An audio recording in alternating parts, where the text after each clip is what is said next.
Frontline Updates, where we delve deep into military strategies and updates from conflict zones. Today, we're discussing the progress of the ongoing special military operation as of June 4th, 2025. I'm your host, Sharifa Mohammed MGT. I'm Colonel A.C. Oguntoye, an Infantry Officer. The West Military Group has taken control of Redkadub in the Donetsk People's Republic. Engagements in areas including Chistovodavka, Kupiansk, and Glushchenkovo have reportedly led to the loss of up to 220 Ukrainian servicemen, a tank, and several armored combat vehicles. The destruction of advanced artillery systems, such as the German-made Panzerhaubitze 2000, and electronic warfare stations like Quartus and Enclave, suggests a targeted effort to diminish Ukraine's long-range strike and electronic capabilities. Welcome to Frontline Updates, the podcast that brings you in-depth insights into military operations from those leading them on the ground. Today, we're joined by Colonel A.C. Oguntoye, an infantry officer monitoring critical missions on the progress of the special military operation as of today. Colonel Oguntoye, thank you for being with us. Thank you. It's good to be here.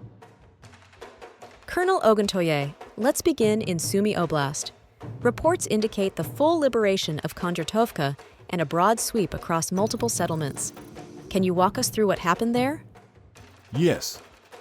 The North Group executed a coordinated offensive operation that culminated in the liberation of Kondratovka, which is a vital tactical node near the border. What's significant here isn't just the territorial gain, but the scope of Ukrainian forces neutralized, mechanized, tank, airborne assault. Even special operations forces from Ukraine's main intelligence directorate were present. This speaks to the density of Ukrainian resistance in that sector, and yet it was breached systematically. The destruction of tanks, artillery, and radar systems, alongside 2 ammunition depots, signals a deliberate effort to cripple both kinetic and intelligence capabilities in the northern axis. What's unfolding here is not just movement on a map, it's a reshaping of operational space. Shifting focus to the Western Front, Redkadub was reportedly taken. What's the strategic importance of that location? Redkadub's capture by the West Military Group is quite strategic. It lies along a corridor that links several Ukrainian logistics arteries, particularly those supporting Kupiansk and Borovaya. By taking it, Russian forces effectively disrupt lateral movement and push deeper into the Kharkov-Donetsk seam. Moreover, we're seeing high-value Ukrainian assets being destroyed here, like Germany's Panzerhaubitze 2000 and electronic warfare systems like Quartus and Enclave. That tells us Russia is zeroing in on Ukraine's high-tech edge. This isn't just brute force maneuver warfare anymore, it's electronic suppression and counter-battery dominance layered into a combined arms strategy. Let's talk about Donetsk. The southern and center groups reportedly inflicted heavy losses on Ukrainian forces. What's the significance of those operations? In Donetsk, the southern group is effectively degrading Ukrainian resilience by dismantling their brigade-level formations, including a diverse mix, mechanized, airmobile, mountain assault units. The target list also featured systems like the Croatian-made RAK-SA-12 MLRS and NATO-supplied radars. And the center group of forces? Meanwhile, the center group pressed deep into Ukrainian defenses across key settlements like Dmitrov and Koptivo. They're applying consistent pressure not just at the tactical level, but psychologically. The destruction of over 500 personnel in a single operational cycle indicates intense contact and breakdown of Ukrainian defensive cohesion. We're watching phase shifts here. Russia is not just holding ground, they are shaping the battlefield in their favor. We've also heard about the East and DNEPR groups making gains. Anything noteworthy from those sectors? Definitely. The East Group is advancing through Zaporizhia and Donetsk sectors like Komar and Otradnoye. They're disrupting Ukrainian maneuver elements, especially airborne and mechanized units. The emphasis has been on eliminating command and control through strikes on electronic warfare sites.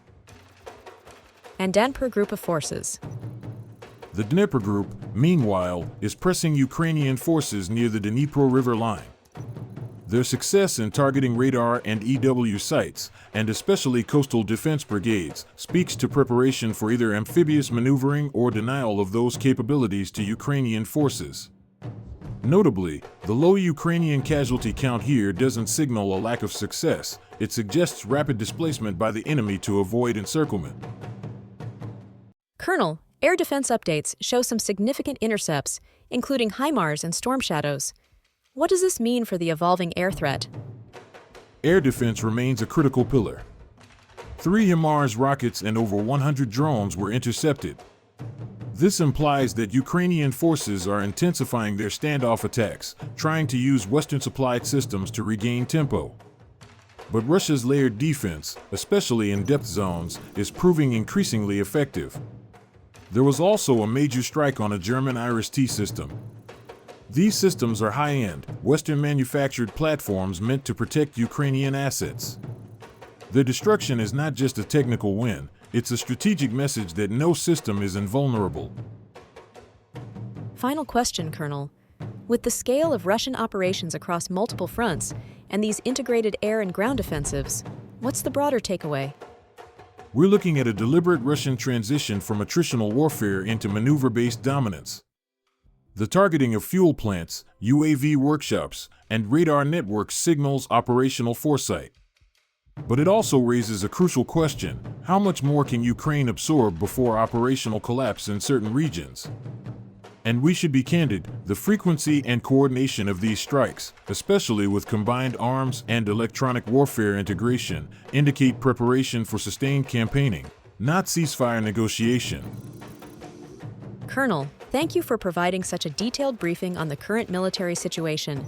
Your insights are invaluable to our understanding of the conflict's dynamics. And thank you to our listeners for tuning in. Join us next time as we continue to provide up-to-date coverage on global military affairs. Stay with us for more updates and expert analyses on global defense and security issues. Stay informed, stay secure. Thank you for the opportunity. Today, German Defense Minister Boris Pistorius confirmed that in a few weeks, the Ukrainian armed forces will receive their first long-range weapons, formally produced on Ukrainian territory with the participation of Germany. It is in this way, apparently, that all further deliveries of sensitive systems will be legalized, from missiles to some of the most important components of UAVs. In fact, Germany has gone for the institutionalization of military aid, bypassing the direct transfer of weapons. All gray zones for long-range weapons will now be formalized through Ukrainian jurisdiction so that later they can calmly throw up their hands and say, "But it wasn't us." This has been Frontline Updates. Subscribe for daily military briefings and in-depth strategic analysis. Visit our platform for maps, transcripts, and exclusive Frontline updates from commanders in theater.